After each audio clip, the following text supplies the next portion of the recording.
Oh my God రేపు పొద్దున్న ఫ్లైట్లు ఉన్నాయా లేదా, అట్నుంచి పరిగెత్తుకుంటూ విశాఖపట్నంకి వెళ్ళి ఎర్లీ మార్నింగ్ ఫ్లైట్ తీసుకొచ్చా. No discussion.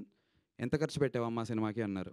నేను ఆనెస్ట్గా సురేష్ సార్ కళ్ళలో చూసి అబద్ధం చెప్పలేకపోయాను. ఎక్కువ రేట్ అడగచ్చు కదా అనుకుని అనుకున్నా.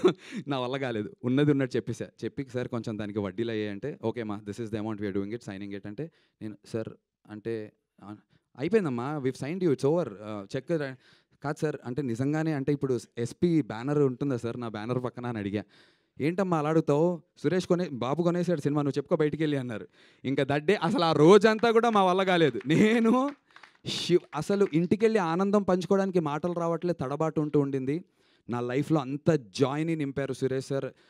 ఈ సురేష్ ప్రొడక్షన్స్ కాంపౌండ్కి వచ్చిన రోజు నుంచి ఆ జాయ్లో బ్రతుకుతున్నాం, అదే జాయ్లో ప్రయాణం చేస్తున్నాం. అండ్ ఇదే బ్లాక్ బస్టర్ తర్వాత కూడా సాగుతుంది అని నమ్ముతున్నాను. అండ్ ఆల్సో స్పిరిట్ మీడియా నుంచి రానా అన్న, ఈ వైబ్కి రానా అన్న ఉండాలి. రానా దగ్గుబాటి మా బల్లాల దేవుడు ఉండి నించుంటే, sir it's like a baby sir I been saying. ఒక చిన్న బేబీని మేము తయారు చేస్తే సురేష్ బాబు గారు, రానా అనేటువంటి ఫోర్సెస్ వచ్చి బాహుబలిలో అమరేంద్ర బాహుబలి అని ఎలా అయితే చెప్తారో అలా సైక్ సిద్ధార్థ అని చెప్పి ఎస్పీ అండ్ స్పిరిట్ వచ్చి మమ్మల్ని ముందుకు తీసుకొచ్చినందుకు థ్యాంక్ యూ.